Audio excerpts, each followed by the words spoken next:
actually slightly contradict what Richard just said. I'm going to say that something is wrong, and that something is Brexit. This paper is obviously a highly sort of compressed discussion of a very complicated issue, and I would refer you to a paper I published earlier this year in the journal Social Archaeology for a more detailed exposition of this argument. But basically, I suppose it's necessary to state at the beginning that I think leaving the European Union, if it happens, would be a catastrophic mistake for the UK, and that catastrophicness is based upon misdiagnosis of a range of problems affecting the British economy, based on misdirection by certain politicians, but also based on mistakes in understanding the past, and that is really where this paper is focused, and of course most directly relevant to us as archaeologists. And thinking about what we do with that is a core issue, and that's certainly where I have a lot in common with Richard, thinking critically about how we deal with the diversity of perceptions that people can construct about the past, and specifically in this case, the sort of British past in relation to Europe, but also in relation to the British Empire.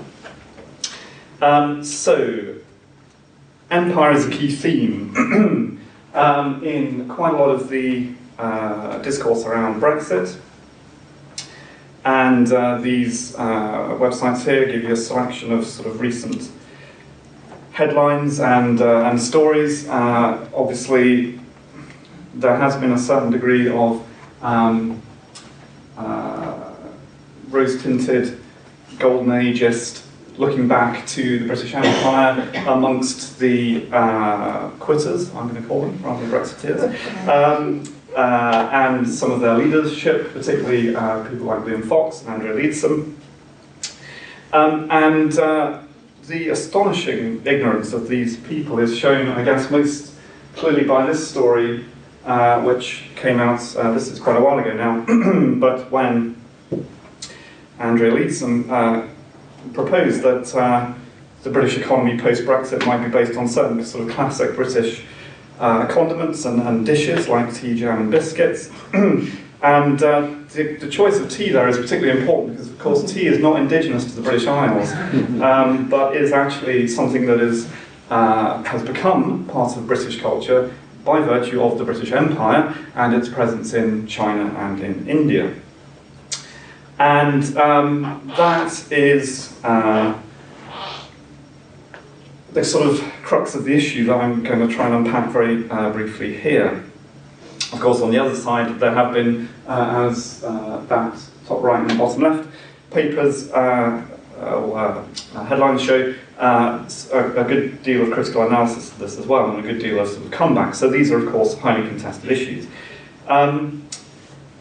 And another illustrative story here that relates to what I'm driving at is a little bit older and actually predates that fateful day last June when, among other things, my identity shifted massively to become a Ramona.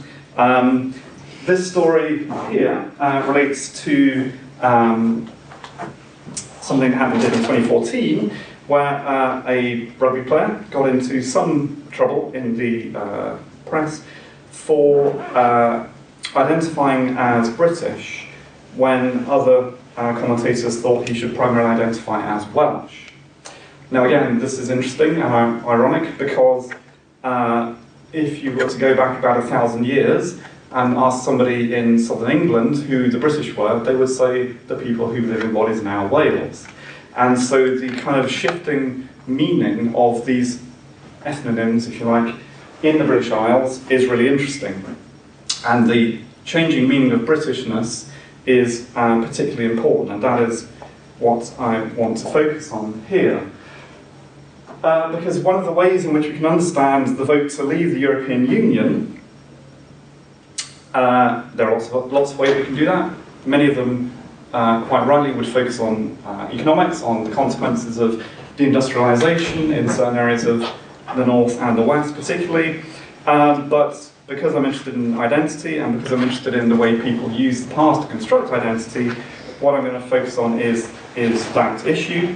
And the map of the vote, if you like, to leave the European Union, which is shown on the right here, with the shading to do with the Remain share. Obviously you can flip it as the Leave share as well, but here darker shades mean stronger Remain votes.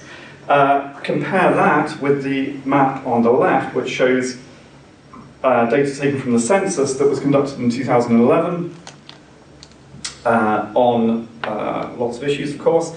But in that census, for the first time, I think, actually, people were asked what their sort of predominant national identification was. And they could choose different things. They could choose English, they could choose Welsh, they could choose British. And, I mean, even that is itself interesting, that there was a choice between British and one of the other national identities of the UK. And so what this starts to reveal is how fundamentally the referendum and everything leading up to it is really about the fragmentation of the United Kingdom. Of course, that again has been commented upon quite considerably. At the moment, I guess it looks like the threat, if you like, of a new Scottish referendum has receded, but certainly if leaving the EU actually happens, then who knows what might happen in that respect.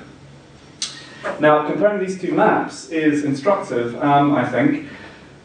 It's hard to see on this map, but London, where I live, is a massive Remain centre, as you might know. And interestingly, if you look at the map on the left there, London is also one of the areas where people are most likely to identify as British. Compare that with the areas that voted most weakly for Remain, if you like, or most strongly for Leave, and that is pretty much the whole of the eastern seaboard of England. On the left map there, you'll see that these are areas which quite weakly identify as British, and in fact, mostly in those areas, people identify as English, first and foremost.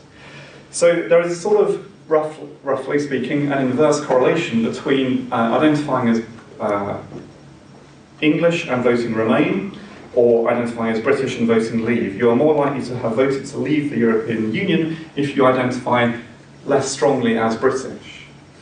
And this is partly because being British now correlates with other identities that sort of map onto a different kind of outlook, I guess. So the strength of Remain in London is partly to do with lots of things. It's cosmopolitanism, potentially it's economic vibrancy, certainly to do with migration, which is relatively high in London, unlike those areas which actually seem most anti-migration, where migration is actually quite low.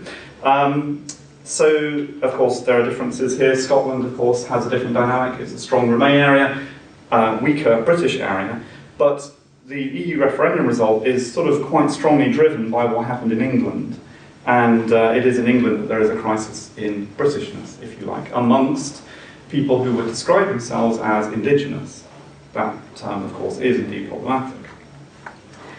So what's going on here? Well, I've said in this article I wrote earlier this year, and others indeed have commented on it. There's a story here from the New European, a fantastic newspaper that started straight after the referendum, that basically England has reacted poorly, if you like, to the collapse of the British Empire. That is basically what's happened in a nutshell. And the Leave vote, therefore, is partly explained by the detachment of English and British identities. Those things are no longer seen as synonymous by many people who would identify as English. And what's then interesting from our perspective, looking back over the long term, is how that process happened.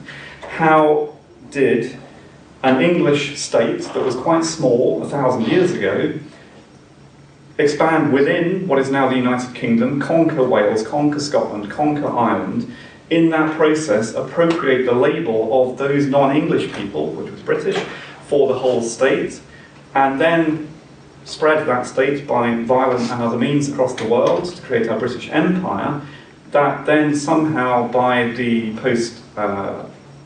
decolonisation process, that British identity then becomes detached from that sort of core of the empire.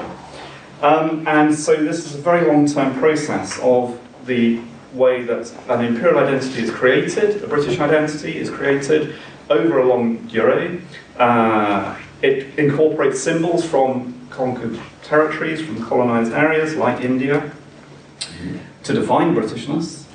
And then when the structures of the empire fall apart after the Second World War, basically, there is then a process by which Britishness ceases to be meaningful to the people at the core of the empire, who then are lost and are floundering and are lashing out, as happened in June last year. So then an interesting question is this an example of a more general phenomenon? Can we compare different identities and different empires over time? And that is something I think we can do, and it's sort of interesting to do. And again, obviously at ridiculous compression in the time available, one can argue that the Roman Empire also had not dissimilar trajectory. Of course, it's dangerous to compare different contexts like this, but one can certainly see how the Roman Empire was also transformed in the process of existing, really. That a Roman identity was created which was hybrid, which was flexible, which incorporated symbols from different parts of that territory, from the dress fashions of late Roman emperors, which is quite different to early Roman emperors, for example, shown in the top image there. And of course, like the British Empire, there is sort of disagreement over some of these issues. There is resistance to change from the core, so sort of reactionary movements. So just like earlier British imperialists may have resisted some of the changes that happened to the British Empire, so to the Roman state legislated against barbarization, people wearing trousers and long hair, for example, being prohibited in the city of Rome. Then as the political structures of the empire came to an end, localized identities emerged, and people forgot quite quickly that they had once been Roman. So Gildas, a monk writing in Britain in the early 6th century, sees the Romans already as a sort of foreign ethnic people and forgets, even though he's writing in Latin, that Britons had been Romans too. So these sort of processes of how empires are transformed in the process of becoming empires, imperial identities take on this sort of rather interesting life of their own, but ultimately become divorced from the sort of more localized identities is perhaps comparable. So, just to wrap up then, I think hopefully some of what I've said has been clear, but what I'm trying to get at here is how looking at long-term processes of the way identities work in different sort of scales of political units is really important, because we are at a very dangerous time, actually, where all of the stuff that we thought we had shot down 30 years ago is still all out there and is still motivating people to do very bad things, basically. This has been commented on already in the European context, for example in Sweden, but obviously it's across Europe in greater or lesser sort of scales. And if nothing else, we at least have to learn from our own discipline's past mistakes. You know, we are to blame in some ways, talking collectively about our discipline over the last 150 years, we are to blame for the ideas that people have about Celts and Germans and all this stuff. So we have to start to fix it, seriously, because that is going to go badly if it doesn't happen. And at the same time, we have to, I think, be pretty honest sort of amongst ourselves about the necessary political stance we have to take in this. We cannot pretend that we are neutral. Now, the reason I say that is because events of the past, and this is borne out, I think, in the research that Chiara and Richard and their team have been doing, events from the past can be put in different contexts in the present. They can be used to justify opposing causes. An example of that is these two images here, referring to the Battle of Hastings. This is a group of far-right individuals in somewhere in the UK with a flag which you won't be able to read, but it says Spirit of 1066. So the idea of a Saxon resistance. This is from a pro-EU march last year, Hastings, European since 1066. So the Battle of Hastings is either about the indigenous resistance of the English, or it is about European integration. So if past events can be manipulated for either cause, or can be deployed for either cause, that is going to be true for most things, so we have to figure out which cause we want to deploy them for. Thank you very much.